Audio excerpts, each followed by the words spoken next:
bonjour, merci de nous retrouver, il est presque midi, on est en direct, on est toujours ensemble pour cette nouvelle conférence de Bourse Live, les rencontres, avec cette thématique qui va faire ces 2 jours, l'IA et l'innovation, au cœur de la performance de demain. Et on se dit que ce serait passionnant de parler de ce sujet avec une entreprise plus que centenaire, leader mondial dans son domaine, qui sait en permanence se renouveler, proposer de nouvelles solutions, adopter les dernières technologie pour parler beauté, mais pas n'importe laquelle, une beauté intemporelle, certes, mais aussi très actuelle, moderne, en phase avec son époque. Bon, vous l'avez reconnu bien sûr, c'est de L'Oréal dont je veux parler pour évoquer ce sujet d'innovation avec nous aujourd'hui. J'ai le plaisir de retrouver sur le plateau Christophe Babule, directeur général administration et finance chez L'Oréal. Bonjour Christophe. Bonjour Laurent.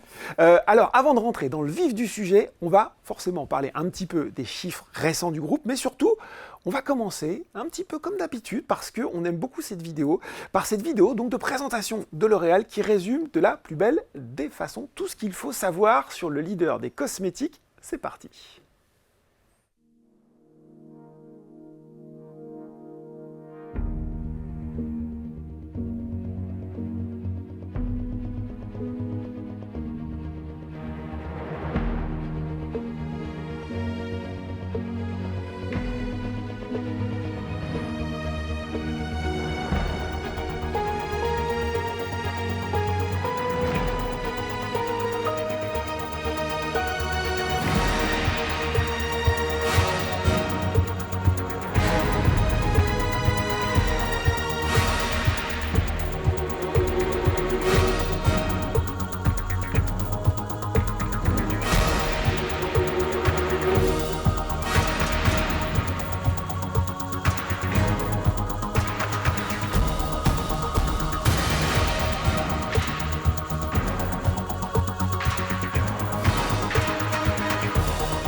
Décidément, on ne s'en lasse pas de ces images, Christophe.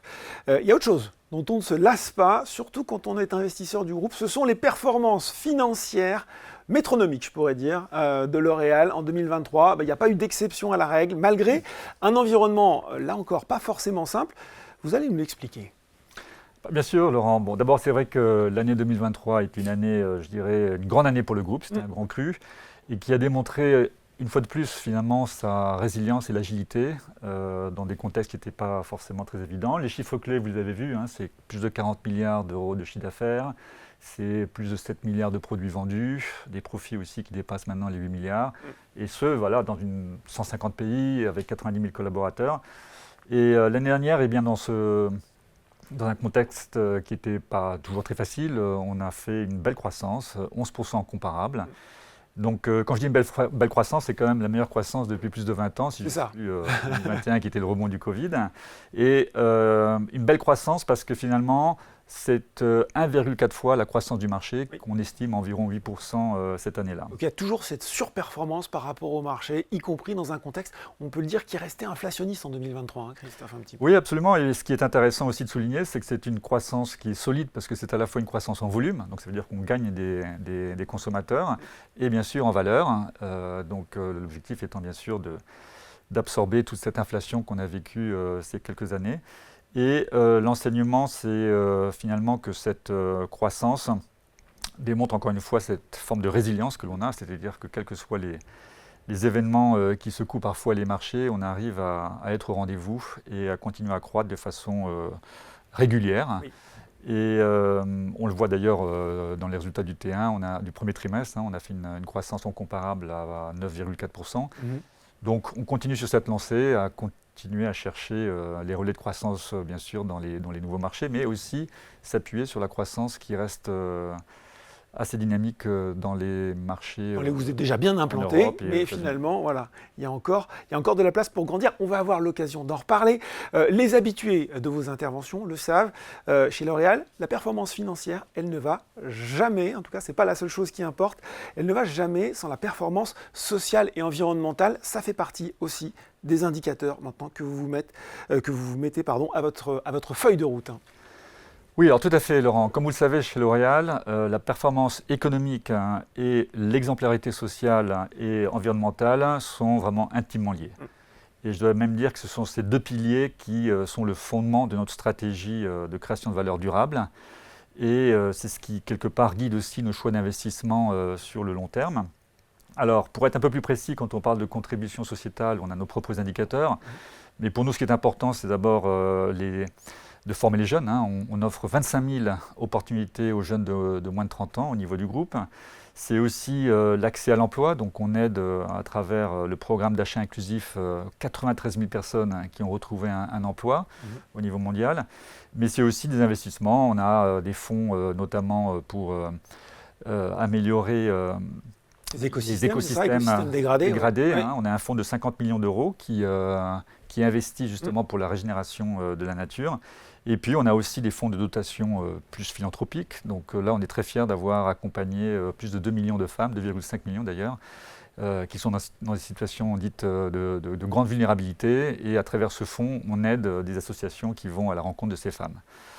Voilà. Et puis, sur la partie environnementale, eh bien, beaucoup d'indicateurs aussi et d'objectifs, notamment dans l'énergie renouvelable. Aujourd'hui, on a plus de 90% de nos sites qui sont opérés par L'Oréal, qui sont fournis par des énergies renouvelables. C'est quand même incroyable ça, il faut qu'on s'arrête quand même 2 minutes sur ce chiffre. Plus de 90% des sites de L'Oréal sont maintenant alimentés par l'énergie renouvelable. Voilà, avec un objectif très clair, c'est d'arriver à 100% d'ici 2030. Mais aussi dans la biodiversité. Et là, aujourd'hui, on a 95% un peu plus de nos produits qui sont dits éco-conçus. Oui. Et donc, ça veut dire que dès l'origine et la conception des produits, on pense à toutes les actions. La chaîne de vie, toute la chaîne de valeur. De vie voilà, absolument. Ouais. Et ceci dit, on continue à innover parce que l'année dernière, on a créé aussi un fonds L'Oréal pour l'urgence climatique. On voit bien que sur l'ensemble des zones géographiques, il y a de plus en plus d'accidents importants et donc il faut venir en aide. Et puis tous ces efforts-là, eh bien, ils continuent à être récompensés. Et pour nous, la récompense dont on est la plus fière, parce que c'est celle qui est la plus compliquée, c'est la récompense qui est décernée par le CDP. Et donc L'Oréal a obtenu pour la 8e année consécutive le AAA, c'est-à-dire qu'on est exemplaire dans les domaines de la protection de la forêt, de l'eau. CDP, je crois que c'est le Carbon Disclosure Project, c'est absolument. Ça, qui regarde un petit peu l'empreinte environnementale des entreprises. À travers des centaines d'indicateurs et qui compile tout ça pour attribuer des notes. Et voilà, donc AAA, on ne peut pas faire mieux. 8e année de suite, c'est ça? 8e année de suite, je crois qu'on est d'ailleurs la seule entreprise au monde à avoir obtenu 3 fois le triple A, comme on dit. Ouais. Pour, non, il n'y a plus que la notation de la dette, il y a aussi la notation sur la qualité environnementale. Donc 8 fois, effectivement, pour ce trophée. Christophe, il y a un mot qui m'a marqué dans ce que vous venez de dire, c'est la résilience du modèle. Et c'est toujours une question, même quand on est leader, comment vous parvenez à vous adapter dans un environnement qui change, ça c'est peu de le dire, qui est assez volatile. Et puis, en matière de beauté aussi, on sent bien que les goûts, les tendances, ça peut parfois changer très rapidement. Question simple, comment on fait pour toujours rester à la page? C'est ce que je disais finalement. C'est une très bonne question. Je crois qu'il faut d'abord... Nous, en fait, on parle d'un modèle multipolaire. Donc ça veut dire quoi? Ça veut dire d'abord qu'on est organisé en 4 grandes divisions qui regroupent tous les segments de la beauté. Et ce qui est important, c'est que d'abord, on s'occupe de toute la beauté et que de la beauté. Donc c'est vraiment pur player de la beauté. un pur player de la beauté. Donc toute l'énergie, toute l'attention, toute l'expérience est concentrée sur une seule chose, c'est la beauté. Donc on a 4 grandes divisions. La division des produits grand public, dont la mission d'ailleurs est vraiment de démocratiser la beauté pour tous. La division L'Oréal Luxe, qui d'ailleurs est devenue le numéro 1 mondial de la beauté du luxe l'année dernière, avec des très belles marques comme Lancôme, Yves Saint Laurent, mais aussi Armani et Prada. La division des produits professionnels, bien sûr, qui offre des produits pour les salons de coiffure, donc pour les professionnels de la beauté. Et là, pour la première fois, cette division a atteint 25% de part de marché. Et puis notre grande division, surtout quand on pense en termes de croissance, la division beauté dermatologique, qui elle a cru de plus de 28% l'année dernière, et qui en fait opère essentiellement dans les circuits, en tout cas en France, comme les pharmacies, avec des marques très spécifiques qui sont recommandées par la dermatologique et qui offrent une très forte valeur ajoutée en termes de résultats produits. Voilà, on peut les citer, La Roche-Posay, CeraVe ou Vichy notamment. Absolument, voilà. Et puis bon, c'est un modèle où L'Oréal opère bien sûr sur toutes les catégories, que ce soit le soin, le maquillage, le parfum, mais aussi on est dans tous les circuits, que ce soit les circuits grande distribution, les grands magasins, les parfumeries, et bien sûr le e-commerce, et toutes les gammes de prix pour être accessible du grand public au luxe. Absolument. Voilà. Alors ce qui est important aussi, ce qui fait la force du groupe, c'est notre équilibre géographique, puisqu'on est présent dans l'ensemble des continents. On a aujourd'hui 3 zones en fait, qui représentent chacune plus de 10 milliards d'euros de chiffre d'affaires. Donc des très grosses zones avec toutes les équipes qu'il faut pour continuer à gagner les parts de marché. C'est bien sûr l'Europe qui reste notre premier marché, notre première zone au niveau mondial, avec près de 32% du chiffre d'affaires, suivi par l'Amérique du Nord qui représente environ 27% et l'Asie du Nord un peu plus de 25%. Mais ce qui est très intéressant, c'est aussi le relais des marchés émergents, puisque quand on pense l'Asie du Sud plus l'Amérique latine, c'est déjà plus de 15% du chiffre d'affaires. Et c'est, en tout cas en 2023, la plus grande source de croissance pour le groupe.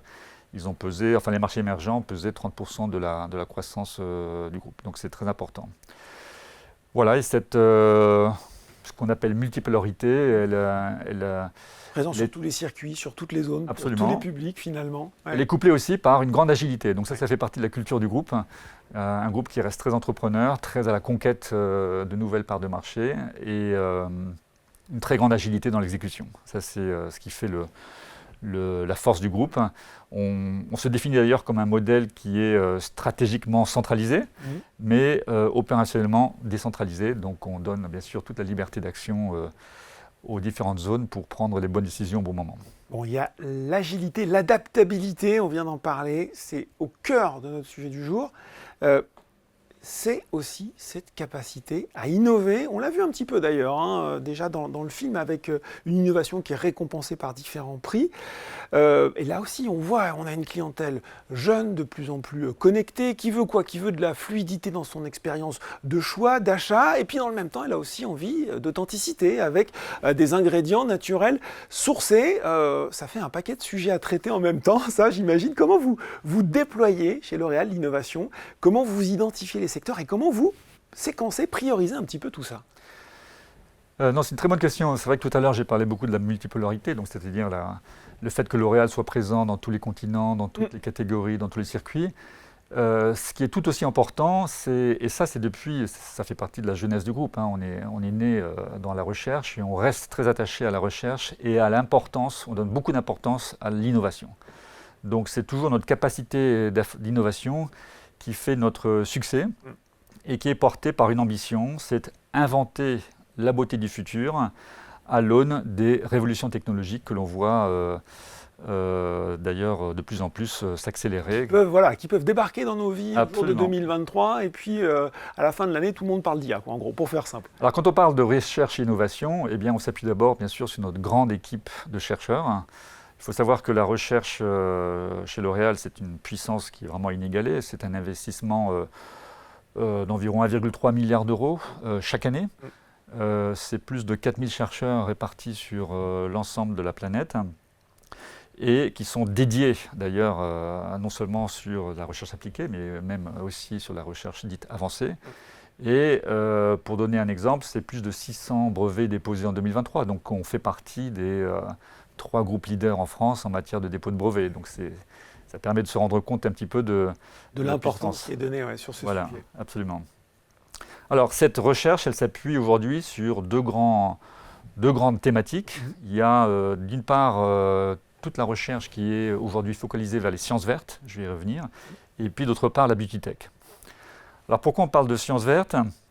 C'est un petit peu, quand je parle avec nos chercheurs, pour eux la science verte c'est un petit peu la nouvelle frontière. La nouvelle frontière sur laquelle on est totalement investi. Pourquoi? Parce qu'on a cette ambition folle de transformer notre groupe.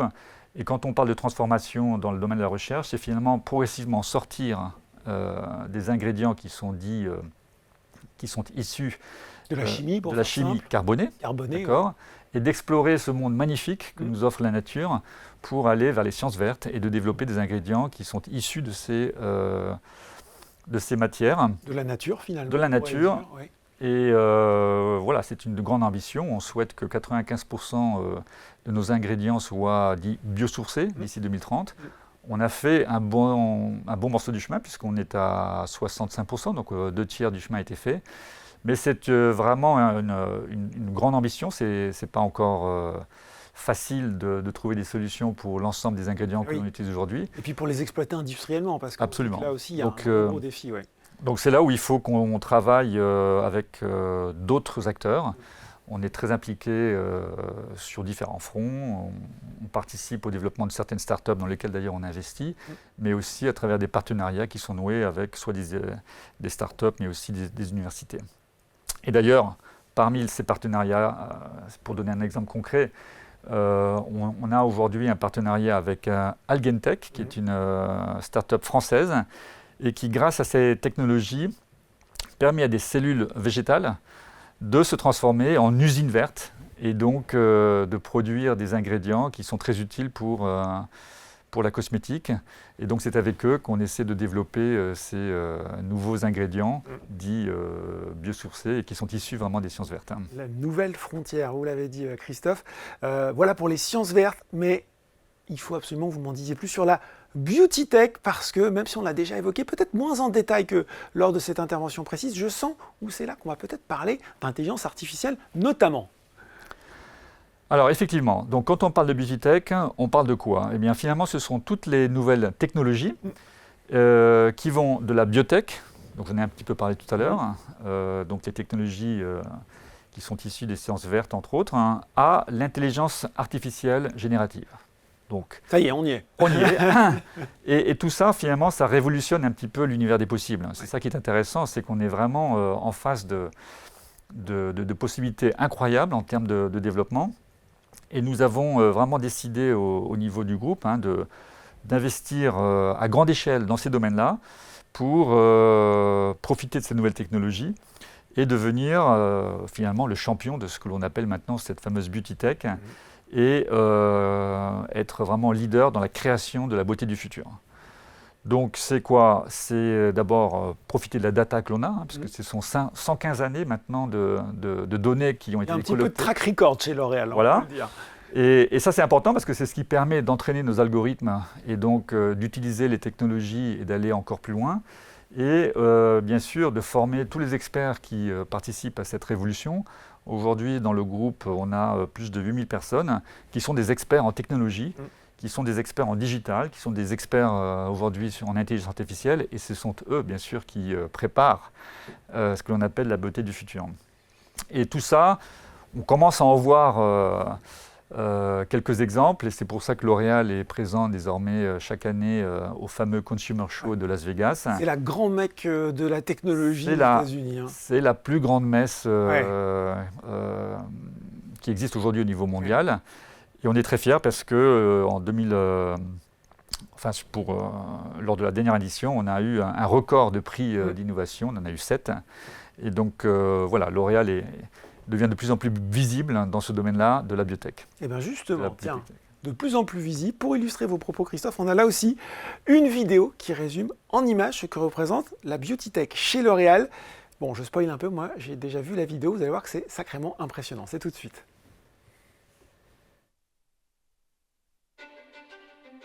La beauté est essentielle pour l'humanité. Et depuis plus d'un siècle, notre raison d'être. Depuis toujours, L'Oréal a saisi le potentiel de la technologie pour favoriser le progrès. Nous entrons dans une nouvelle ère où nous utilisons la puissance de la beauty tech pour une beauté personnalisée, inclusive et durable. La beauty tech est essentielle pour mieux connaître nos consommateurs. Fort d'un héritage de 115 ans de données et d'expertise unique en beauté, grâce à la tech, nous comprenons mieux leurs besoins. La beauty tech est essentielle pour créer des innovations spectaculaires. En associant une recherche avancée à des technologies pionnières, nous ouvrons la voie à des innovations sans précédent. La beauty tech est essentielle pour proposer des expériences de beauté inédites.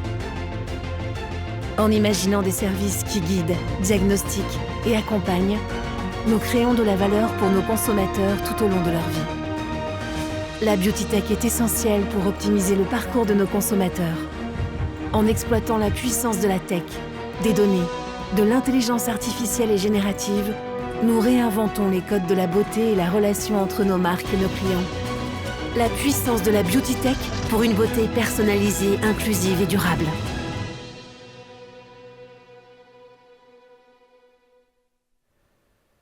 Je vous avais dit que c'était impressionnant, hein, mais Christophe, j'entends déjà, peut-être, les esprits chagrins derrière leur écran qui disent « Ah bah ça, ils sont très forts chez L'Oréal pour nous faire des sublimes vidéos, mais ça, c'est pas prêt d'arriver dans mon quotidien. » Qu'est-ce que vous pouvez leur répondre ? Bah, écoutez, on fait de très belles vidéos, mais on fait des innovations qui sont encore plus belles, qui sont plus importantes, hein, parce que, et je vais vous donner quelques exemples concrets, parce que c'est vrai que cette innovation-là, elle est de plus en plus visible. Alors, c'est d'abord ce qu'on appelle toute la technologie aujourd'hui qui est disponible sur des outils comme votre téléphone portable pour les essayages virtuels. Alors, c'est quoi des essayages virtuels ? C'est que sur votre téléphone portable, en fait, vous pouvez tester en direct la teinte qui va mieux vous aller, soit au moment de choisir un rouge à lèvres, soit au moment de choisir une coiffure. Et c'est une technologie qui est aujourd'hui partagée avec nos clients. Et donc, sur beaucoup de plateformes, vous pouvez l'utiliser. Et elle est déployée déjà sur 22 de nos marques. Et on voit quelques exemples sur l'écran derrière vous, effectivement. Exactement. Et donc, j'invite bien sûr les consommateurs et les consommatrices à la tester parce que c'est vraiment très, très efficace. C'est aussi ce qu'on appelle des services de diagnostic personnalisés. Donc, essentiellement aujourd'hui pour des diagnostics de la peau et avec une technologie dite, qu'on appelle nous Nexa, et que nous avons déployé sur aujourd'hui un peu plus de 1000 points de vente dans le monde. Alors pour l'instant, c'est limité à des marques plutôt de luxe, donc on a 7 marques qui l'utilisent. Mais on compte bien sûr la déployer de façon plus large dans le futur, donc on fait ça étape par étape. Et c'est vraiment des outils qui permettent de faire un diagnostic complet, très professionnalisé, avec des tas de data, et qui permettent ensuite à la conseillère de beauté vraiment de vous offrir le produit qui est le plus adapté. Ouais. Le produit et la routine, c'est ça qui est très important. Ça a pris déjà, ça, les gens, ils utilisent ces nouveaux services, Christophe ? Alors, c'est déjà de nombreuses marques qui l'utilisent, et je peux vous dire qu'en 2023, il y a plus de 100 000 diagnostics qui ont été faits.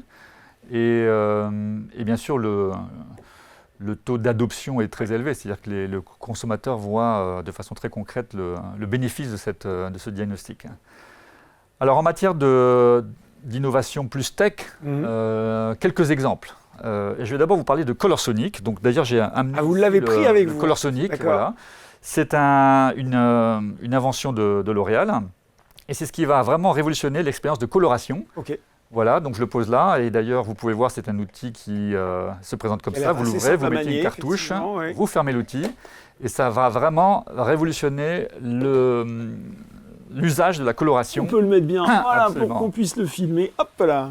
Voilà. Donc ça va être une expérience différente à domicile et qui va vraiment simplifier l'application.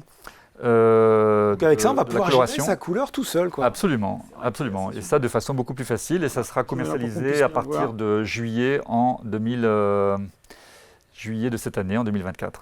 Donc ça arrive dans nos boutiques cet été. Non, l'année prochaine. Voilà. D'abord aux États-Unis. D'abord aux États-Unis. Et ensuite en Europe. D'accord. Voilà. Pour une beauté plus inclusive, donc là je ne l'ai pas, mais vous allez peut-être le voir à l'écran, on a développé un outil qui s'appelle Apta, donc qui est pour la marque Lancôme. Et c'est vraiment une révolution parce que là c'est le premier applicateur de maquillage portatif qui est assisté par de l'intelligence artificielle et qui permet en fait, en pivotant à 360 degrés, donc de façon tout à fait libre, de compenser des problèmes de motricité de la main ou du poignet. Donc il y a beaucoup de consommateurs ou de consommatrices qui ont des problèmes moteurs et donc ça sera une solution à ces problèmes-là. Et enfin, une autre innovation, donc je l'ai aussi ici. Alors, je ne sais pas si on peut le voir. Moi, je la reconnais, ça ressemble à un truc de douche de nos... Exactement, c'est comme un pommeau de douche. Nos coiffeurs. On appelle ça le Water Saver. Donc, c'est une douchette qu'on appelle éco-responsable. Oui. Et qui permet d'économiser jusqu'à 69% d'eau. En fait, l'eau qui, sous l'effet de la pression, est pulvérisée en très fines particules. Et ça, c'est important parce que ça fait partie des défis que l'on s'est fixés. C'est de bien sûr réduire l'empreinte environnementale, soit jusqu'à 70% d'économie d'eau. C'est aujourd'hui présent dans plus de 5000 coiffeurs en France. D'accord. En train d'être développé d'abord dans les pays d'Europe du Sud, mais aussi dans les pays nordiques. Je vais faire le téléachat. Voilà, je vais faire le téléachat, qu'on puisse bien le voir. Et c'est important parce que ce water, cette douchette éco-responsable, c'est déjà près de 300 millions de litres d'eau économisés à date. Alors, on n'a que 5000 salons aujourd'hui équipés de cette douchette. L'objectif, c'est d'arriver à 100 000. Donc, on voit bien imaginer l'impact que cela peut avoir. Donc, voilà des exemples très concrets. Je n'ai pas parlé du casque-scanner. Alors, ça, c'est la même chose, mais pour le cuir chevelu. D'accord. Et donc, c'est un instrument, alors je ne sais pas si on peut le voir, mais qui vous permet de lire en fait la racine de vos cheveux. On n'est pas le bon public. Qui envoie de la data, donc je veux dire qu'on n'est pas le plus adapté. Mais voilà, et ça c'est déjà aussi utilisé par des coiffeurs. Et c'est pareil, ça permet à votre coiffeur de savoir exactement peut-être quel traitement va vous correspondre le plus, c'est ça ? Exactement. Bon, ben voilà, de l'innovation concrète, nouvelles technologies qui sont déjà là, bien présentes, disponibles. Et tiens, ça c'est pour le consommateur, et on comprend bien que vous développez des choses pour lui. Et en interne, est-ce que là aussi vous vous préoccupez que vos équipes puissent elles aussi bénéficier des dernières innovations ? C'est je dirais fondamental, parce que l'innovation, elle doit... Donc ça marche au même rythme de chaque côté, presque. Oui, c'est très important, parce que l'innovation, elle ne se fait pas que dans la recherche et l'innovation. L'innovation, elle doit venir aussi de ceux qui conçoivent les produits, donc que ce soit les gens du marketing, mais les gens qui travaillent au niveau du packaging, donc dans les métiers des opérations. Et donc, tout le monde a parlé, bien sûr, du fameux GPT. Oui. On a notre propre L'Oréal GPT. D'accord. Un espace où les employés, effectivement, peuvent vraiment expérimenter ce qu'on appelle la Generative AI, donc l'intelligence artificielle générative, avec des applications qui se multiplient tous les jours, qui se développent, et qui, d'une part, permet d'approfondir leurs connaissances, mais c'est aussi de les rendre beaucoup plus efficaces dans le travail. Sur ChatGPT aujourd'hui, vous insérez des documents, ça vous fait des synthèses, vous pouvez vraiment exploiter l'information de façon beaucoup plus facile. Donc ça facilite les tâches au quotidien, mais c'est aussi la possibilité pour des gens dans le marketing de faire des maquettes en utilisant la GenAI pour faire des dessins, des maquettes de produits, etc. Et donc ça accélère énormément le processus créatif au sein du groupe. Et bien sûr, c'est une version sécurisée. Donc, ça reste l'information que l'on insère dans cette application d'intelligence artificielle, elle reste sécurisée au sein du groupe. Donc, c'est ça qui fait... Et donc, pour accompagner ces nouvelles technologies, c'est bien sûr énormément d'heures de formation. On a dispensé plus de 175 000 heures l'année dernière de formation à l'ensemble de nos équipes. Et voilà, c'est environ 35 000 personnes qui ont été formées l'année dernière. 35 000 personnes en 2023. Il faut absolument aussi que vous me parliez, là aussi peut-être de quelque chose qui n'est pas suffisamment connu, j'ai envie de dire, c'est la skin technologie, puisque en fait, je vous avoue, je n'avais pas l'année en tête, mais L'Oréal a arrêté les tests sur les animaux depuis déjà 1989, donc ça ne date pas d'hier. Et pour trouver une alternative, là aussi vous avez développé un procédé innovant, Christophe. Alors ça fait partie du domaine de la recherche dont on est extrêmement fier, qui est effectivement pas visible du grand public, mais qui a des applications très concrètes et dans de nombreux domaines. Effectivement, c'est le groupe L'Oréal qui a inventé, donc depuis assez longtemps, cette technique de peau reconstruite. Et tout cela dans une filiale qui s'appelle Episkin et qui d'ailleurs est basée en France, dans la région de Lyon. Et avec Skin Technology qui a été dévoilée lors du salon Vivatech. En fait, on va encore plus loin. On va encore plus loin parce que c'est une plateforme, il faut le dire, absolument révolutionnaire, qui permet en fait de construire des peaux des modèles de peau qui sont bio-imprimés. D'accord. Donc, ça veut dire quoi? Ça permet en fait d'imiter la complexité de la peau humaine. Et donc, cette innovation ouvre des perspectives scientifiques encore plus larges, qui sont d'ailleurs inédites pour la recherche en cosmétique. Et donc, on va utiliser pour certainement aussi tester ça dans le domaine de la santé au plus large. D'accord. Il faut savoir que cette technologie, ça fait longtemps qu'on l'a donnée aux hôpitaux français pour tous les problèmes de peau de gens qui ont été brûlés, par exemple. Et voilà, donc vous voyez que dans le domaine de la recherche et de l'innovation, ça va assez loin. Et on prépare aujourd'hui ce que sera la beauté peut-être dans 10 ans, dans 20 ans. Bon, impressionnant vraiment cette technologie. Et je le répète parce que je trouve ça marquant, effectivement, il n'y a plus de tests sur les animaux chez L'Oréal depuis 1989. C'est dire si la prise de conscience ne date pas d'hier. Effectivement, justement, Christophe, vous me parlez de confiance dans l'avenir. Comment vous l'imaginez, ce futur ? Si je suis investisseur de L'Oréal, je suis forcément épaté par vos chiffres, mais je me dis, bon, est-ce que la croissance va continuer d'être au rendez-vous dans les prochaines années? Est-ce que L'Oréal va réussir à rester positionné sur les marchés, les tendances les plus dynamiques? Qu'est-ce que vous pourriez répondre à l'éternel inquiet que je suis? D'abord, c'est intéressant de bien comprendre en fait quelle est la dynamique du marché dans lequel on opère. Comme je vous l'ai dit tout à l'heure, on opère sur le marché de la beauté que de la beauté. Eh bien, en fait, c'est un marché qui est dynamique, qui n'a cessé de croître depuis les 20 dernières années. Quand vous regardez l'historique de la croissance, bon, hormis l'épiphénomène du Covid. Ouais. Mais donc, c'est un marché dont on estime qu'il va continuer à croître de 4 à 5% chaque année. Tous les indicateurs le prouvent. Bien sûr, c'est un marché qui est porté par la démographie, c'est un marché aussi qui est porté par l'urbanisation, le développement de la classe moyenne aussi. Le développement de la classe moyenne. Oui. Et donc, ça, c'est déjà quelque chose, bien sûr, qui solidifie la dynamique à venir. Et sur ces marchés qui restent donc en forte croissance, il y a des opportunités pour L'Oréal qui sont multiples.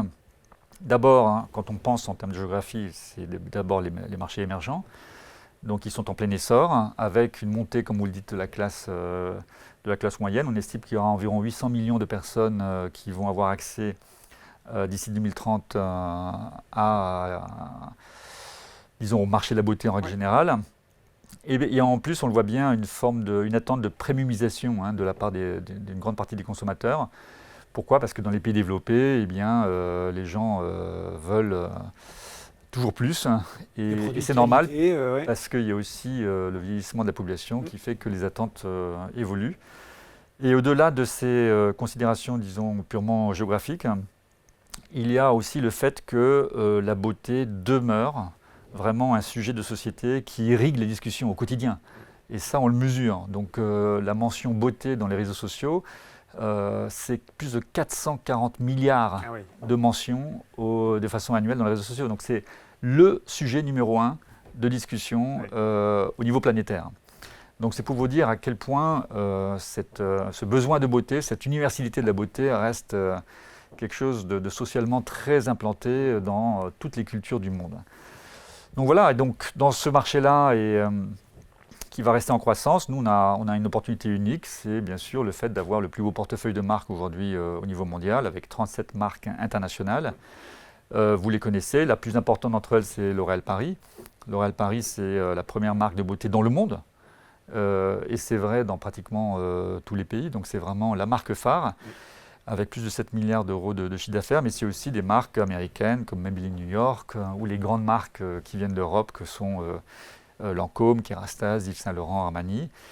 Et on a mentionné tout à l'heure les grandes marques de la beauté dermatologique qui sont aussi très connues, comme La Roche-Posay, Vichy, CeraVe.